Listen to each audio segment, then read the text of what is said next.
On this week's episode, could Tron 3 be a reality? Umbrella Academy and The Boys are coming back for Season 2. And are Quibi's hopes set on Die Hard? All this and more as we reach our next stop, the PCC Multiverse. Don't be alarmed. The quasi-shimmering light before you is a trans-dimensional gateway to other worlds, other voices, other thoughts, and other realities.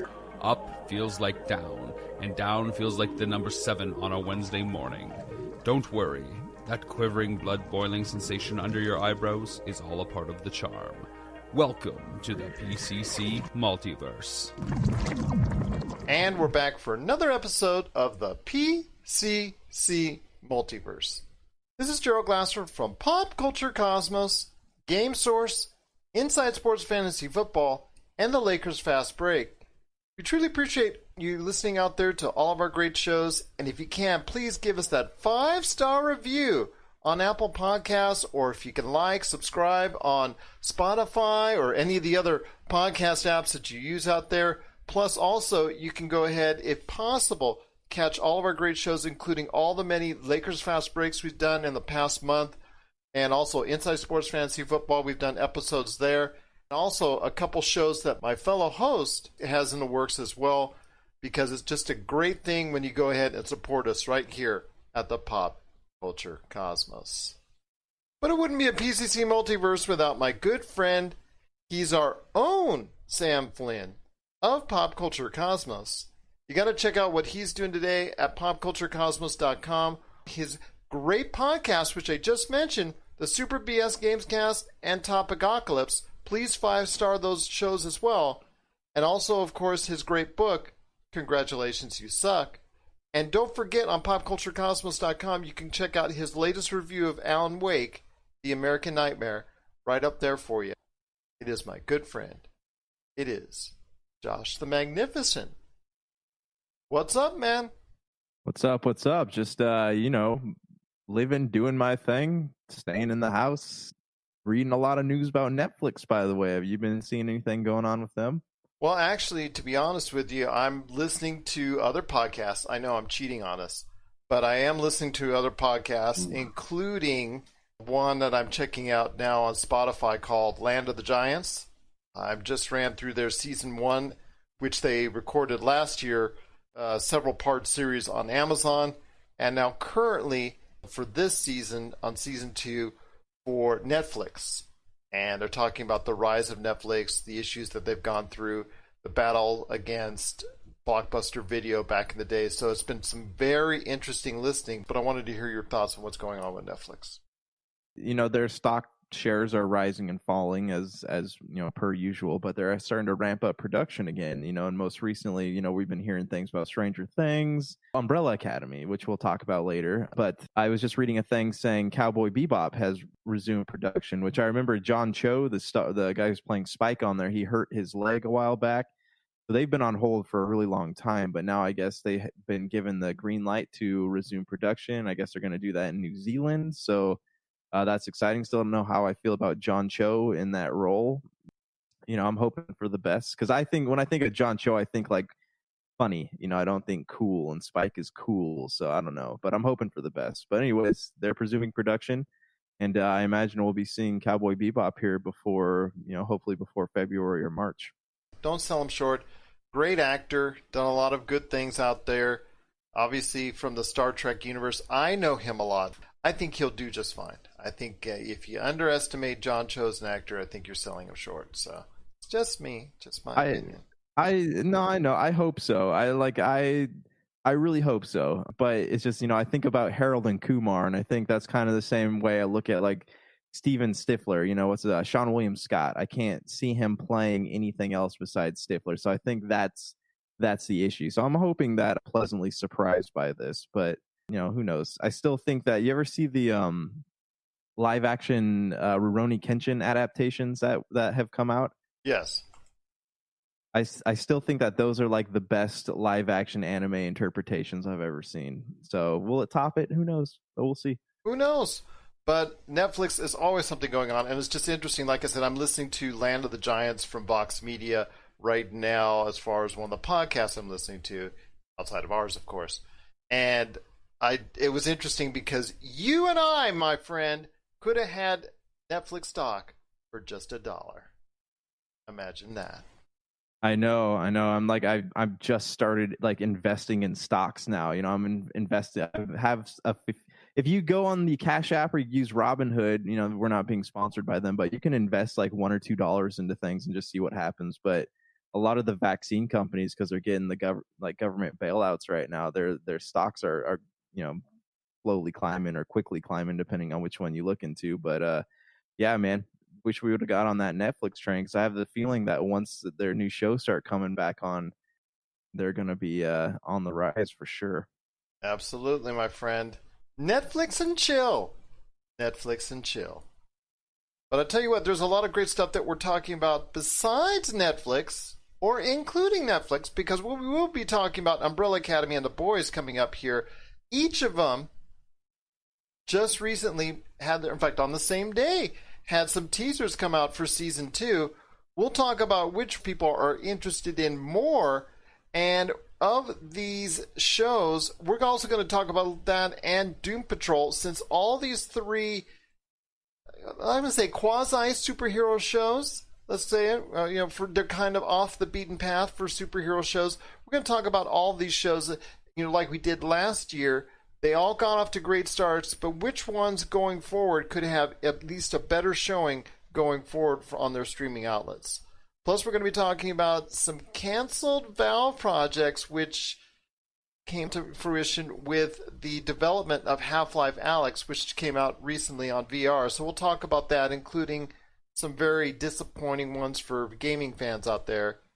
Quibi is making a big push for one of its latest projects, its movie called Die Hard with Kevin Hart, about him as a comedic sidekick that wants to become a famous action star hero, and the process that he has to go through, and all the stuff, crazy stuff that John Travolta puts him through in the movie.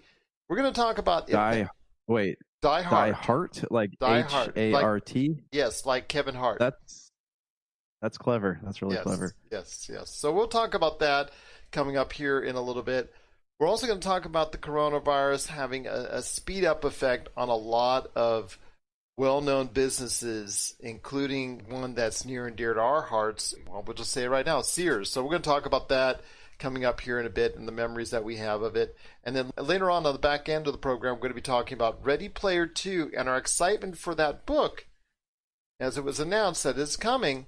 You can pre-order it now while you're also ordering Josh's book right there on Amazon and Barnes & Noble coming up in November. So we'll talk about that coming up on the back end of the show as well. But first, my friend, that's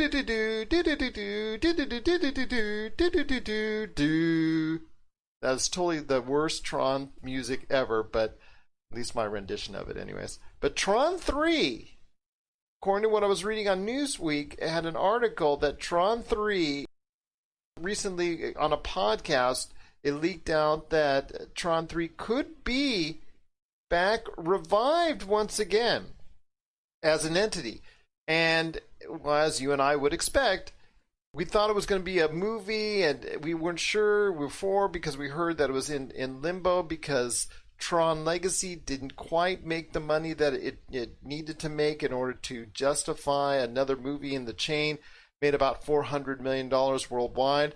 But Tron 3 could become a reality, or as I would like to see it, maybe a Tron series, because the animated series was so good, could be coming to Disney Plus. So that's an option out there for you, and that's a big rumor that's out there. And actually something that maybe have a little bit more heat and fire stoking out there. So I want to hear your thoughts, man. Could Tron 3 very much be a reality? Because, you know what? I think it could be, and it could be coming to Disney Plus. Not right away, mind you, but at some point down the line. I read the article. You know, I forget who they were talking with, but I read the interview. I read him. Was it Daft Punk? Talking. No, it was a producer, I thought, wasn't it? I know Daft Punk has signed on to do the soundtrack. The soundtrack. Yeah, they did a great job in Tron Legacy. Yeah, no, they did a great job. Honestly, like I really liked Tron Legacy, and I don't know like where it went wrong with audiences. Maybe it's the same thing, with Blade Runner 2049. But I really enjoyed the film, and I would love to see more. But I mean, my fear with this would be they said, we're getting a script nailed down and the script is really good.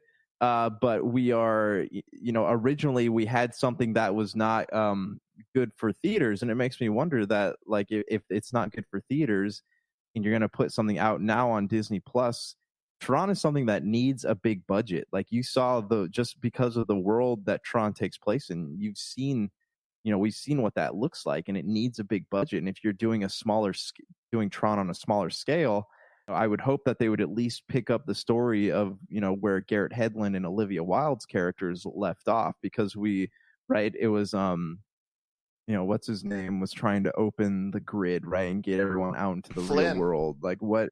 Oh, Clue. Well, Flynn. Yeah, Flynn, Clue. Clue. Yeah, because Flynn dies. Yeah, and then Clue was the bad guy. Yeah. Yeah. So. Mm-hmm.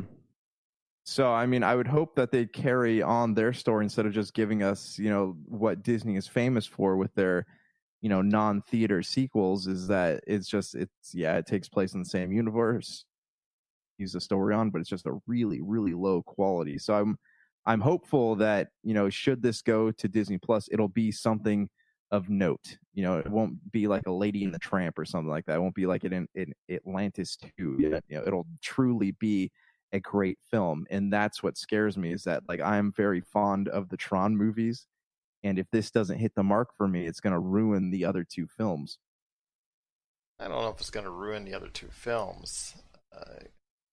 It depends on your definition of it ruining. I mean, if you already have two films that you enjoyed already in the series, and the third one doesn't quite meet up to your standards, I don't know if that's going to be the case, that it will ruin the other two.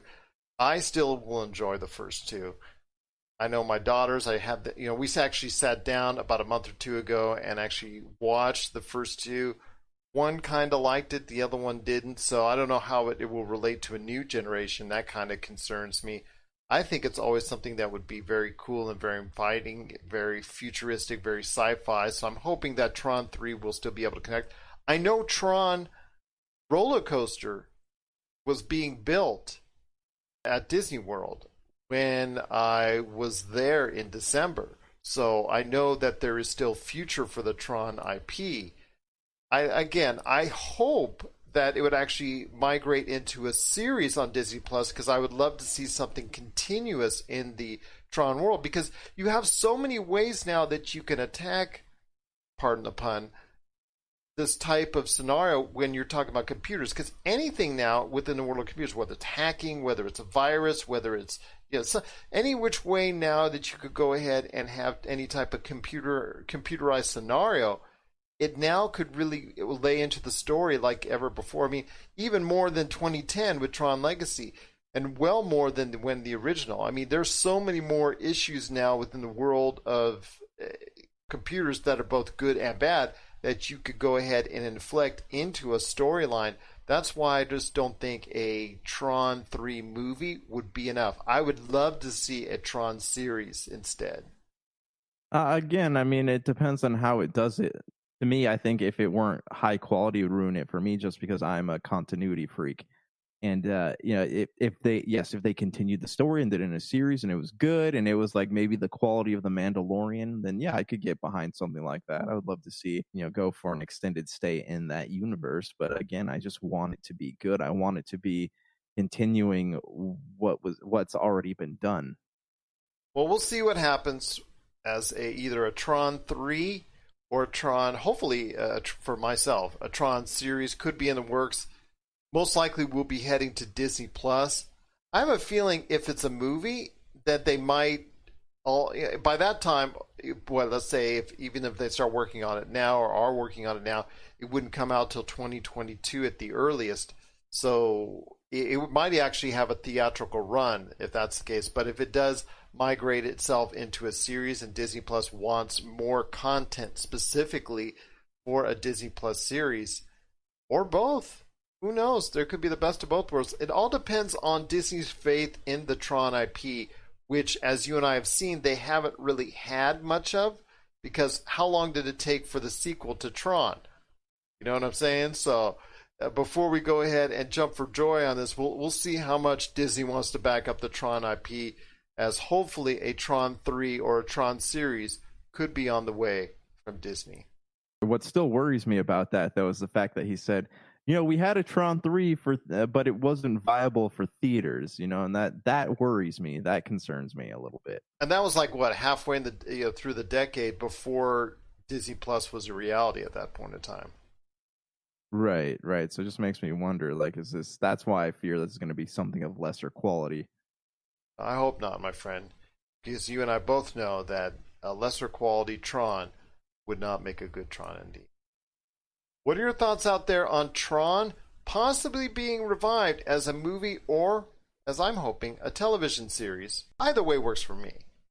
But share us your thoughts, popculturecosmos@yahoo.com, also as well, popculturecosmos, Humanica Media, and Game Source on Facebook, Twitter, and Instagram as well. And don't forget, Pop Culture Cosmos is now on TikTok as well. Hey, this is Chad from Ghost Toasters, and you're listening to Pop Culture Cosmos Podcast.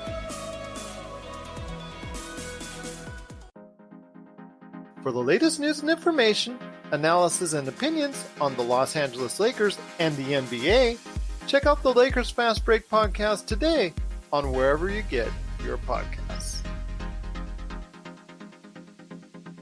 But my friend, there's more to talk about on this week's show.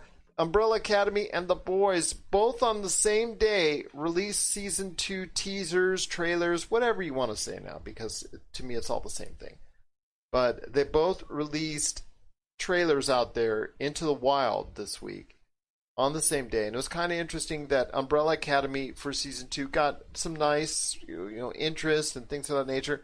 But when The Boys came out with theirs later in the day, a lot more people got excited, even though we had already seen a little snippet of season 2 already. So I want to hear your thoughts, my friend, when it comes to Umbrella Academy, when it comes to The Boys. I'm excited for both. I gave both favorable reviews. In fact, The Boys, I believe, if I remember correctly, when I was on our show last year with Jessica Boggs, I believe I gave The Boys the #1 spot as the best show on television last year. So I want to hear your thoughts on The Boys and the Umbrella Academy. Are you excited for both, one, or neither of the above? I think I know the answer, though. Well, that's what I'm TikToking about. See what I did? Thank you. I will be here all week. Please try the veal. But yeah, no, I'm excited for both. Yeah, I loved both series. Like, I like the Umbrella Academy a lot. I like The Boys a lot, and they both have their kind of different types of superhero shows, but I mean, they both have certain qualities that are different from the other. But I'm just as excited about both.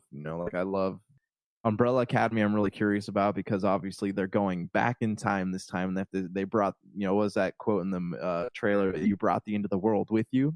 And I like the answer that was given. Oh man, I told my cult it ended in 2019. Yeah. How long do we have?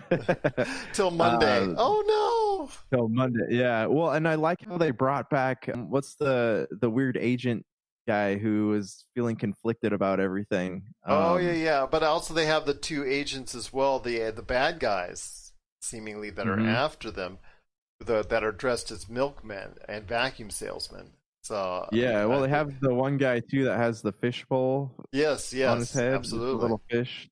Saw that. Yeah, so there's a lot of mystery and intrigue there. I'm curious. I guess like the last season kind of had some detrimental consequences on time and that whole organization that ran everything. So it'll be fun to pick up where these characters left off. And I like that the brother that Klaus sees, what's his name, Ben. Yes. I like that he is now, it's kind of known that he's with them now. So I thought that dynamic was interesting. Well, I remember that they asked, is Ben with you? And then he said he doesn't time travel. And Ben's in the background going, I'm here, man. Are you kidding me? Yes. I'm actually looking very forward to it. I'm actually looking more forward to it than I was season 1.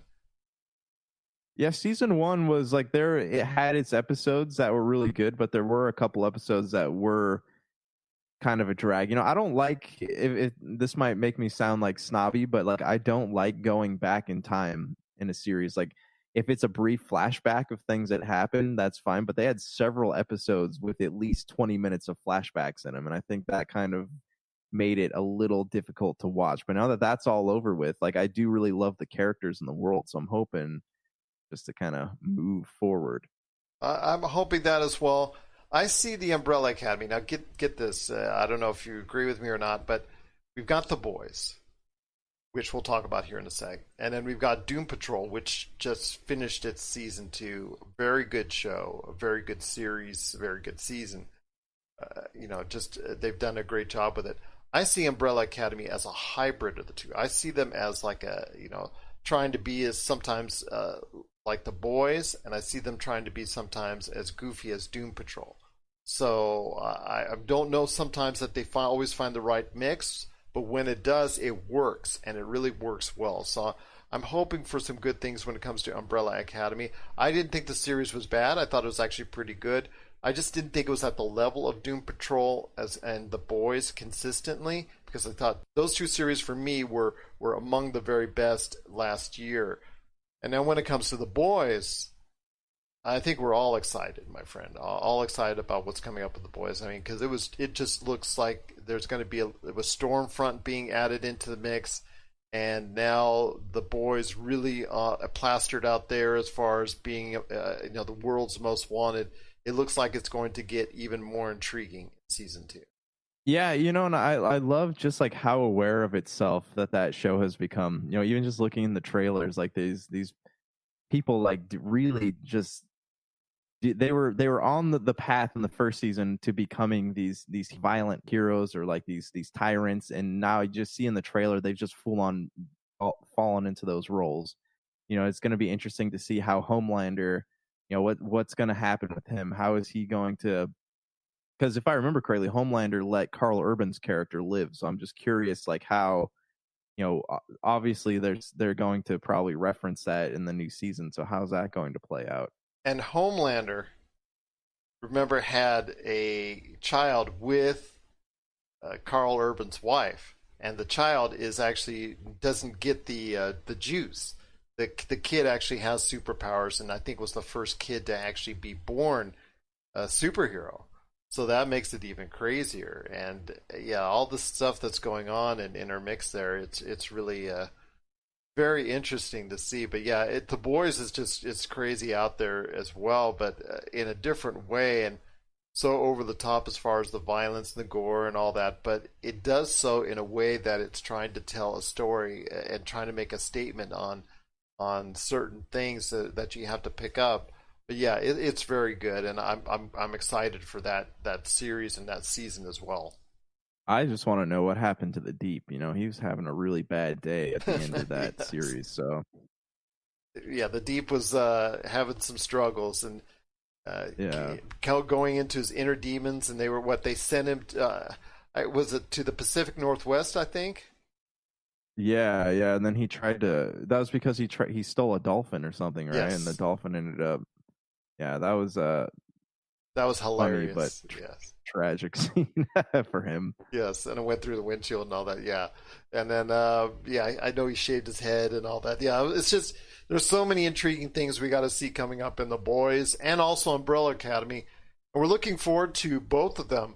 So I want to ask you out there, what are you more excited about, The Boys or the Umbrella Academy?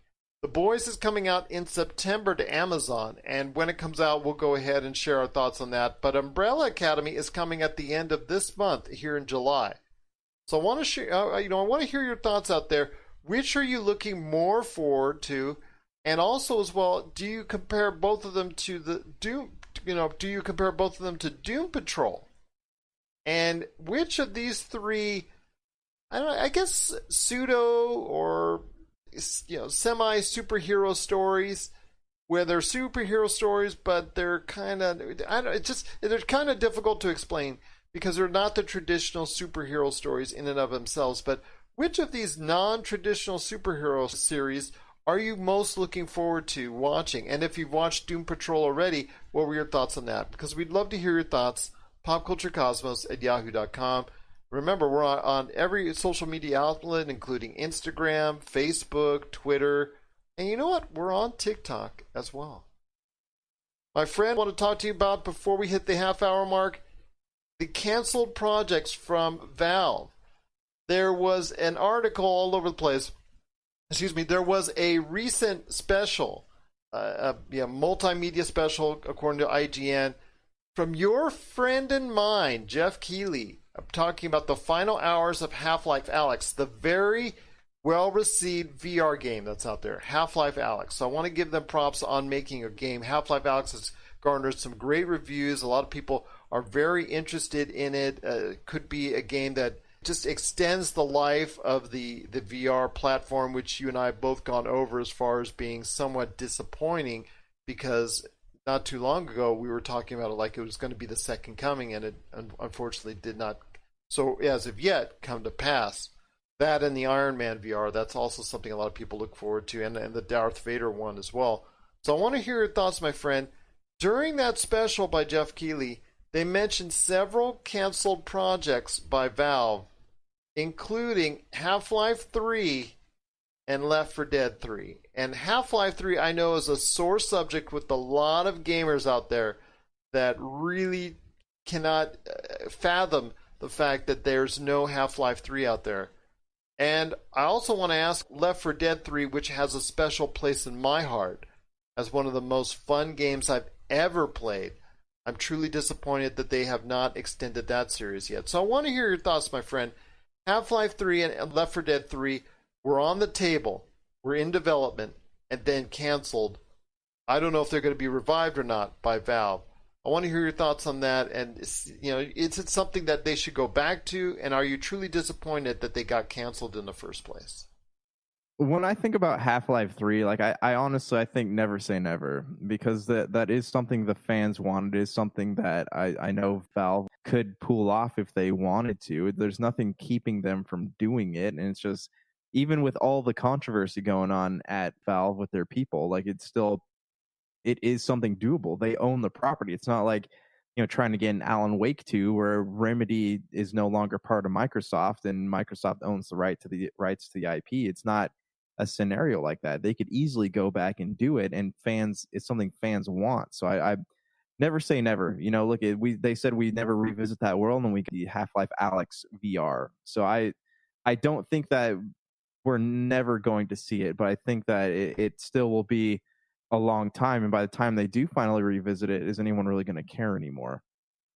And that's the problem, because I have such fond memories of it. But then again, as these games get older, less and less people will be interested in it. Kids will be looking at other games and like, I don't care about Left 4 Dead. That was my dad's game. That was my granddad's game. That was my mom's game. That was my grandma's game. That was something that took place 10, 15 years ago. And that's the problem. If it gets to that point where people don't care, that would be detrimental, and that would be so disappointing for those two series. I think with Half-Life 3, it has the better, notoriety of the two, but Left 4 Dead 3 is something that I know a lot of fans want out there as well. I think a lot of people just truly had fun at that game. But the continuation of Half-Life 3, to see the culmination of that series, I think because it set itself up for a trilogy, I think a lot of people just wanted that final chapter, at least that closure to the Half-Life series, instead of this part 2 or part that, or now Half-Life Alyx on VR, which is good, but it just shows the potential of what Half-Life 3 and Left 4 Dead 3 could become. So I don't know. I'm kind of disappointed that they have not finished development on those two games, and that right now, as of now, they're on the shelf. I'm hoping they'll go back to it, and so I ask you, my friend, as we close out this half hour, do you think that they'll ever go back to those two games? I think they will. Especially like if there's been whispers for a while about Portal 3, and like I'm sure that if they're continuing mythology in that world, they will go back to it eventually. And it's something that this probably will never happen, but like say Steam, hits a low spot. They're like, how do we get people stoked about Valve again? Let's do Half-Life 3. We'll see it. It's not a matter of if, it's just a matter of when. So if you want to check it out, the article's on IGN, or if you want to check out the entire multimedia presentation of the final hours of Half-Life Alyx, starring your friend and mine, Josh. She's not, but somebody that talked about on the show before. Jeff Keighley. You got to go ahead and check it out today. It's right there for you on IGN. You want to give them the shout out because they reported the story. But yeah, we're kind of disappointed right now that it was canceled, being Half-Life 3 and Left 4 Dead 3. And our hopes are that Valve will change its mind to gamers someday soon. What are your thoughts out there on Half-Life 3 and Left 4 Dead 3 being canceled in the wake of Half-Life Alyx getting released to VR and the Valve's focus on VR? PopCultureCosmos at yahoo.com. Also as well, Pop Culture Cosmos, Humanity Media, and Game Source on Facebook, Twitter, and Instagram. And also TikTok as well. You're listening to the Pop Culture Cosmos. Coming soon, Zero Cool Films presents Action Figure Adventure. Super collector Jay Bartlett hits the road once again in search of action figures, most iconic and noteworthy and rare figures, all in the name of creating the most ultimate action figure auction ever. He fronts the cash that charity benefits in the end. What will he get? How will he get it? And how well will he do? Find out November 1st, 2020. My friend, second half hour is coming up right now. Once again, it's Gerald Glasser from the Pop Culture Cosmos, along with my fellow host and good friend, Josh Peterson, a.k.a. Josh the Magnificent. Josh, Quibi is something that we've talked about off and on. We talked at first about could this concept of 8 to 10 minute or 7 or 8 minute quick bites, thus the name Quibi, would work as far as on a mobile platform. Would people stay interested? Would people want to go ahead and check this out in our busy lives and yada, yada, yada, yada, yada? Well, it turns out that Quibi has had some struggling months so far. No matter what Hollywood weight has been put on it, put behind it, no matter what stars, no matter what interesting concepts have been part of it, Quibi has really not gotten over that well with the public. And compounding that, Peacock came out, and compounding that even further, HBO Max came out, and compounding even that even further, all the other existing streaming outlets like Disney Plus and Netflix, Hulu, etc., etc., etc., Amazon Prime, they've all come out with projects, shows, series during that time that have garnered people's interest more than what Quibi's been doing. So Quibi, as of right now, has made a big promotional push in the past week for Kevin Hart's new movie, or latest movie, called Die Hard, where he is a comedic sidekick.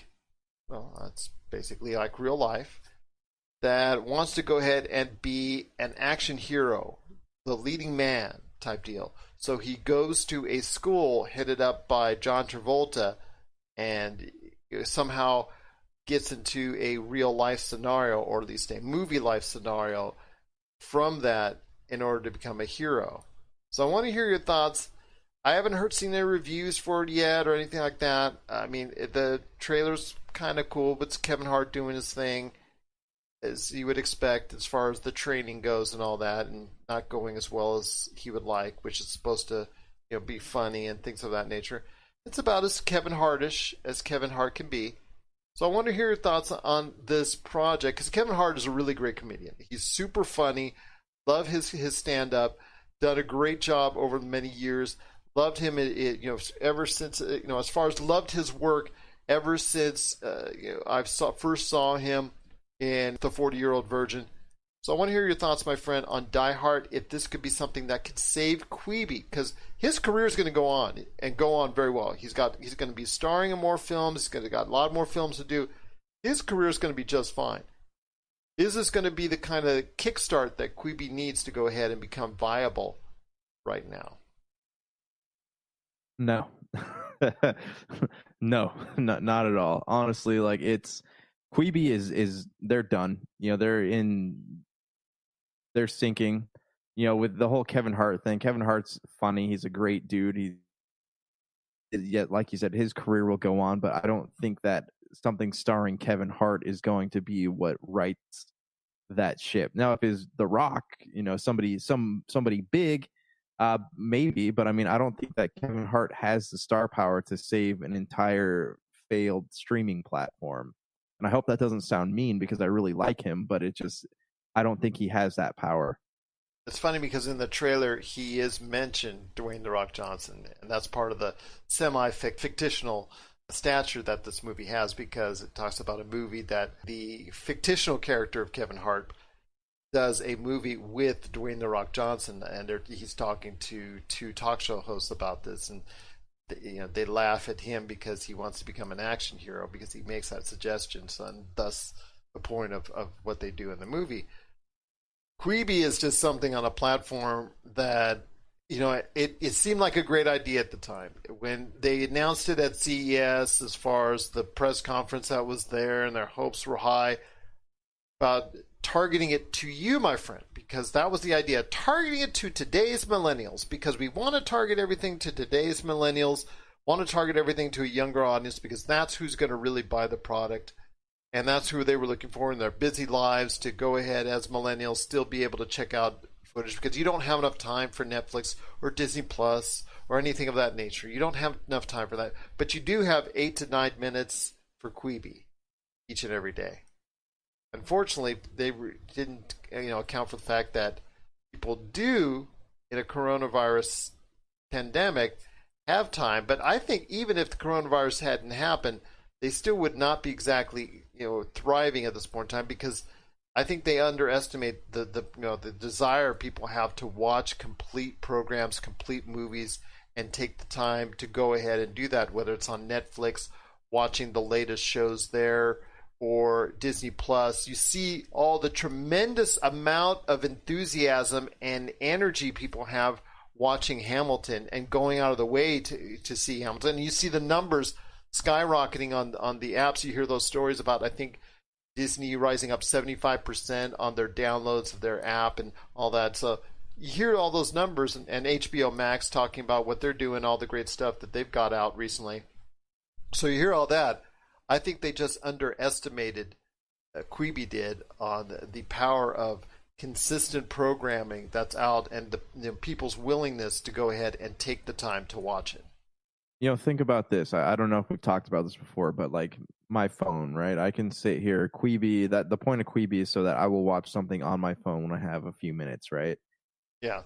But, I have this phone and I've got games on it. I've got Final Fantasy, I've got Dragon Quest, I've got little Bubble Popper, Bust a Move, whatever. So why am I going to spend the time, like my downtime, watching Quibi when I could just play a game that would be a lot more entertaining for me? Like, that's what I don't understand about this whole mobile platform. It's not a good marketing solution.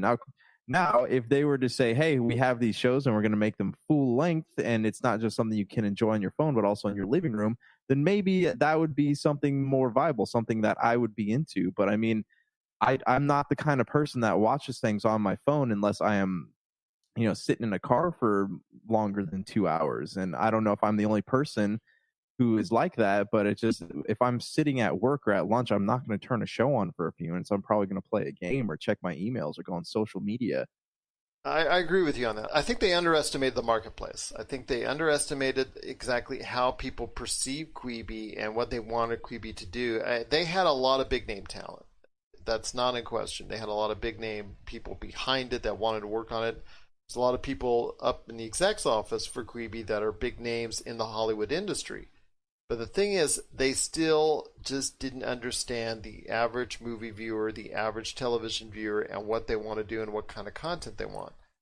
I think if Quibi continues to struggle at its current rate, I think you will see a major shift with that company before they are either killed off, died off, or bought off.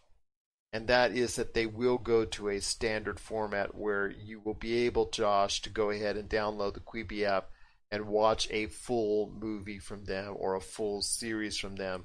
And you'll have the choice of doing it in either the quick bites or going ahead for the full series.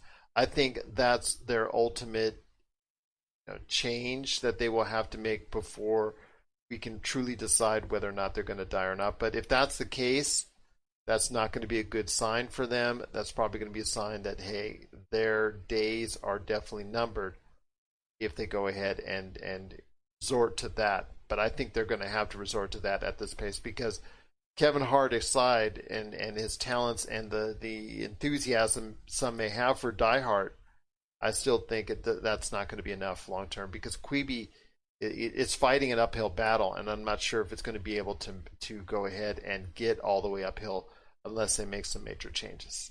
I agree. I think they could save themselves if they were to do full-length things, but I think they overestimated their market, and I think that's kind of to their detriment. Somewhere in some office at Quibi, someone's going, "Dang millennials!" Pretty sure.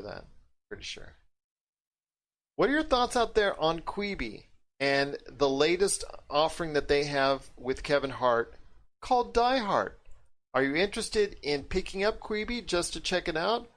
Or do you have Quibi? Or are you not interested at all in the Quibi platform? Share your thoughts, popculturecosmos@yahoo.com, popculturecosmos everywhere on social media, or also TikTok as well. You're listening to the Pop Culture Cosmos. Don't touch that dial. Wait, do people still use dials? If you need your video game fix, be sure to check out Retro City Games. Located in Town Square on Las Vegas Boulevard or in Henderson, Nevada, Retro City Games has the cure for all your video game vices. Retro games and games for current consoles, Nintendo, Sega, PlayStation, Xbox, and more. Retro City Games has all the staples from any library and some highly collectible offerings too. So pick up a few games today at Retro City Games in Town Square on Las Vegas Boulevard or in Henderson, Nevada. Retro City Games is your video game metropolis.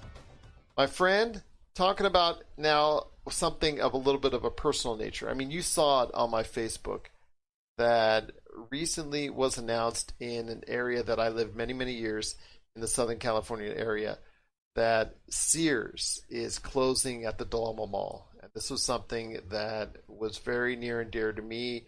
I told you it's where I learned a lot of my early pop culture, as far as seeing toys and seeing fascinating video games, either both console and also the traditional arcade games were there. Imagine that at Sears. They had you could go downstairs and they had all the toy section and they had all the games and the video games, and then they had a snack bar there that you could go ahead and play arcade games at. It was just truly a fun time, while my mom went upstairs and bought me Buster Browns on the rack.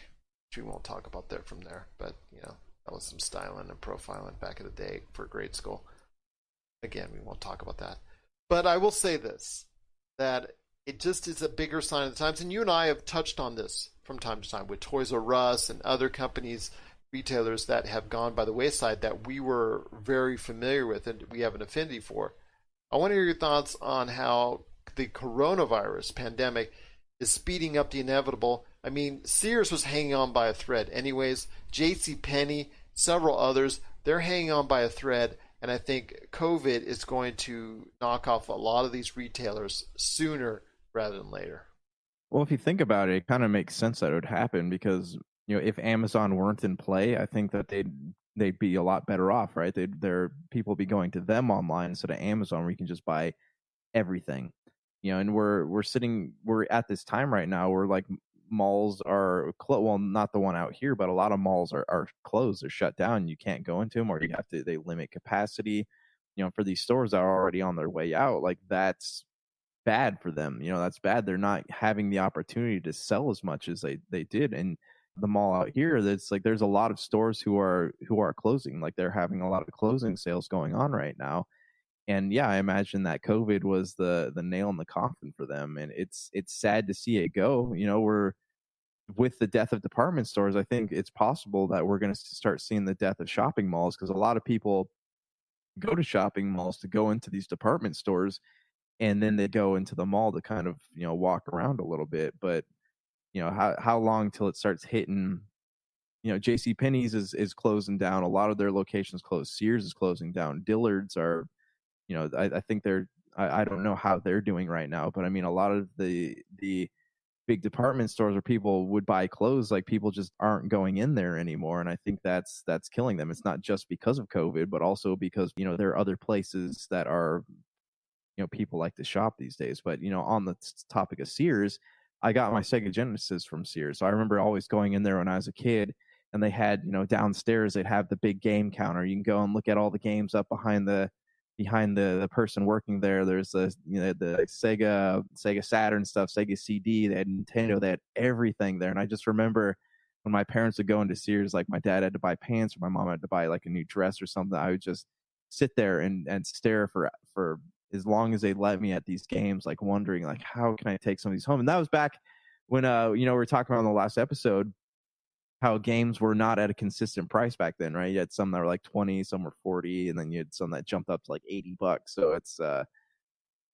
got a lot of good memories, man. But I mean, as for department stores, I think that they were inevitably shutting down. Sears, JCPenney's, all that, and COVID, kind of slowed that whole thing down. But now I ask you, what do you think is going to happen to shopping malls? As someone who loved shopping malls back in the day and who actually frequented, at one time was the largest, and then became one of the largest, and then became a large mall because of the fact everybody started growing theirs bigger and faster and whatnot. But I was in the Torrance area where it had the largest mall at one point in time, the Del Amo Mall, the Del Amo Fashion Mall. I am so sad to see this part of not just Americana, but retail shopping as a whole fade into obscurity. I mean, I have such fond memories of walking through the spaces, seeing all the stores, going to the arcades. Oh my gosh, I love the arcade there. I spent many hours there at the mall. Just truly enjoyed the mall experience. But you're right, man. This coronavirus pandemic is speeding up the inevitable, because you and I both saw in the past few years people were frequenting shopping malls less and less and less. The only time we would really see a large throng of people at the shopping malls was when? During the holidays. And so you're basing your entire budget or your entire profit margin, your entire business around 1 month of the year. And you can't do that always. A lot of these retailers love to say that they do, but really can't go ahead and do that and just try and bank on 1 month out of the year every single year. It doesn't work long term. But you know what? Hey, unless you're a Christmas store. Now, if you're a Christmas store, that's a different story. But for the most part, these retailers that are open 12 months a year can't do that. And it's showing up now because people are going less and less and less. They're going online more and more and more. I'm an avid Walmart.com. I'm an avid Amazon.com. I'm an avid Target.com shopper. I do a lot of my shopping now online. I'm not ashamed to say that. And the coronavirus, that has even made my decision to shop online even more pronounced. And going forward, people are going to be hesitant about going into large spaces with a lot of people. So I agree with you. The shopping mall experience is going to die sooner, most likely, rather than later. And that breaks my heart. I love shopping malls. Even if I don't go in to buy anything, I just like walking around them. I like the food courts. I like to stop and get a pretzel and eat at Sbarro or whatever it might be. And it's so sad to see them go. And like I remember back in California, the shopping mall by my house, the closest one was Westminster, and like I was in there back when I was in California last week. And there's not a lot of big name stores in there. Yeah, you got your Bath and Body Works and stuff like that, and there's like Gap and Victoria's Secret and all that, your usual tropes, your Hot Topics. But there's a lot of the stuff that was there before, like when I was a kid, the big stores, the gaming stores and toy stores and bookstores and stuff like that, they've all been shut down, and in their place is just, it's kind of like swap meaty type things. There's a lot of boutiques, and there's a lot of anime stores, and not that stuff's bad, but I mean, it's not enough to drive people into it anymore. And that's kind of the sad part. Yeah, during Christmas you get the the little mobile stations, and people pop little things popping up there, and people selling things, but It's sad, man. It's sad. I'm gonna miss that experience, and I hope that it stays for a little while. But yeah, you're right with like the advent of online shopping, and even like you made a good point about Target.com, Walmart.com. I think that the only reason that those stores are still, competing right now is that they have grocery store. Like those are two stores you can go to buy anything, right? They have your food, your clothing, your electronics. Like if they didn't have all that stuff crammed into one store, I don't think that they would be as competitive with something like Amazon right now. And that's something that I want to give props again to the podcast I was listening to, Land of the Giants from Fox Media. And they indicated that that's how they wanted to go ahead and get more into that space, because that was their disadvantage at Amazon, because you could go to Walmart that was plentiful and right there, or Target, and go and get something, or go and get groceries right away. And they wanted to go ahead and get more involved in that. So that's why they bought Whole Foods. That's why they're trying to go ahead and cut down the delivery time to, in some cases, in some products, down to a 2-hour window. Same thing with Walmart. They're now heavily invested the opposite way, going into the cyberspace even more. And they're trying to become a big threat to Amazon.com, because of the fact they now see fully where they need to go and expand, because they've pretty much saturated out the retail box system. I mean, they can't really go much farther and expand much farther here in the United States as far as the Walmart stores. So they have to go ahead and expand their base. And how they do that? To compete head on with Amazon, but they have to go ahead and compete on Amazon's terms as far as speed, as far as price, as far as value. And these are the interesting things that we're going to be seeing, how these two heavyweights and how Target can interject itself in the mix, because Target has been a darling in the past year and a half of investors, because of the way that they have made their stores. The look, the design, the accessibility. They are the other choice, but they are the interesting other choice for a lot of people, because they want to go ahead and they see something at Target or Target.com that they don't see in Walmart.com or Amazon.com. So it's interesting to see how this will all play out. I mean, at some point in time, it's going to be other stuff like Best Buy, other stuff like Macy's, other stores, retail outlets, retail entities that rely heavily on brick and mortar sales. These are the next to fall after the JCPenney's, the Sears, the traditional standby brick and mortar retailers. Once they finally are done, you're going to see those next, I have a feeling. Yeah, I mean, and another like saving grace for something like Target is that moms like to shop there. Like it is therapeutic for, I mean, not just moms, but like everybody. It's like you see a Target on your way home, and you're like, oh, I'm going to stop in there. That's that joke. You can't go into Target and spend less than $100. I think that kind of works in their advantage, just because you want to get out of the house. A lot of people, you'd be surprised at like how many, or maybe you wouldn't, but like how many people shop to blow off steam, and it's, I think that that's something that the Targets and the Walmarts have working in their favor. They also employ a whole lot of people. So, in these times of COVID, I have probably seen more people in Walmarts than I have in actual grocery stores. So convenience, man, convenience. I think that Walmart might be just as convenient in some cases as ordering something online. I'm so mad at you right now. I'm going to go ahead and shop at Walmart right now. Just be prepared to spend more than $100, man. And that sound you hear is my wife hitting me on the back of the head. Pow! As I do it. No, I'm just kidding. I'm kidding. I think it's going to become very much a three-party system of those three entities, and everybody else is going to be on the outside looking in, or at least for the most part. Maybe eBay will get in there, maybe a couple others, Alibaba. But for the most part, I think there's going to be a lot of players like Best Buy, again, like Macy's, GameStop. It's all these brick and mortar reliant retailers that are going to be on the outside looking in. And as the older entities out there like Sears and JCPenney, they go by the wayside, they're going to be right behind them, or they're going to be in the not too distant future behind them as far as being bankrupt or out of business entirely because of what's going on right now in the current cyberspace war between Target, Walmart, and Amazon. What are your thoughts out there on the coronavirus speeding up the death of many retailers out there, starting with Sears, JCPenney, and so much more?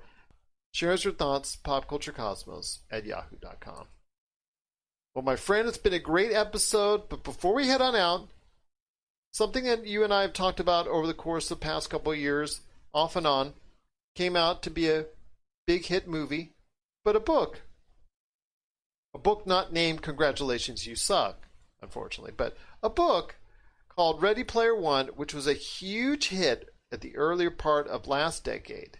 It's going to come out with a sequel book, Ready Player 2. It's now available for pre-order, and it's coming out in November. And while you're there at Amazon.com and also BarnesandNoble.com, please go ahead and order Josh's book. But I ask you, my friend, are you excited for Ready Player 2? Because I know you're the one that got me hooked on Ready Player 1 in the first place, and I thank you for it because it is truly the quintessential book on pop culture. I don't know. I feel like it speaks to a variety of generations. Like it doesn't just hit people that grew up in the 80s. It hits you in the 90s, the 2000s, even like more modern times. It is a really cool story, a really cool idea. As for what the sequel will entail, that's tough, right? Because we have corporations trying to invade, what they call it, the Oasis. The Oasis, yeah. Because when they went in, they plugged into the Oasis, and there you go. They had corporations like trying to run the Oasis, right? And it seemed to have a happy ending. It seemed to close itself off into a happy ending. It surprised me when I read that there was a sequel, but I also started thinking about it, like, what is going on in our world that somebody could write about right now having to do with the internet? And it probably is maybe the government or maybe more corporate involvement. Like, there could be a lot of stories to write about there, but I also I don't know, the last movie, or not movie, but book, was pretty big in itself. It was a pretty epic story. And it doesn't feel like, well, the internet's in danger again. Like, it just makes me wonder, where we can go from there. And not that I doubt Ernest Cline's ability to do it. Like, he's a very, very gifted writer, but I'm wondering where the story's going, because I don't see any possibilities right now. That's amazing that it is going to be coming a Ready Player 2. It would seem like inevitability as far as from a monetary standpoint, because you don't have that kind of success. Obviously with the book and now the movie that came out after it, you don't have that kind of success without getting kind of pressured into making a sequel. Whether Ernest Cline, he has consistently said that he's had ideas on a sequel. He's been quoted as saying that. He said that it's always been there on the table. But I don't know. I mean, this have been a situation where Ready Player One, which closed itself nicely and contained itself nicely within a one-story arc, trying to go ahead and now pose a new threat to the Oasis when you seemingly tied it all up.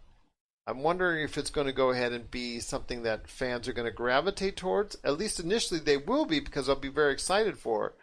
But like you, where can this story go from here? That's what I want to know. What could be the new threat to the Oasis? It'd be funny if it was marketed more like an add-on, like a DLC. That could be something cool. I don't know, man. I don't know where the story could go. I'm hopeful it's good and it's meaningful, because it feels like in the first one, a bow was put on everything, but all the characters were all really well developed by the end of it. So I don't really know what else you can do with them. I'll bet there's probably already film rights being talked about. Steven Spielberg might be being approached already, but show me the Oasis of 90s references. That's what I'm excited about. But that's Ready Player 2. It's coming in November. We're excited to see where into the pop culture cosmos it goes from there as well. What are your thoughts on Ready Player 2, popculturecosmos@yahoo.com? Well, my friend, it's been a great episode. A lot of talk there on pop culture. Cannot thank you enough for stopping by once again. Any last thoughts on the way out? Yes, I have been watching a lot of things because I'm preparing for a project. And so you might notice I'm going to be posting a lot of reviews of some older things. So check those out, but know that there's something bigger coming around the corner. I certainly hope so, my friend. I certainly hope so. So for Josh Peterson, this is Gerald Glassford. It's another beautiful day in paradise right here in the PCC Multiverse. Thank you for listening. And here's hoping you have yourself a great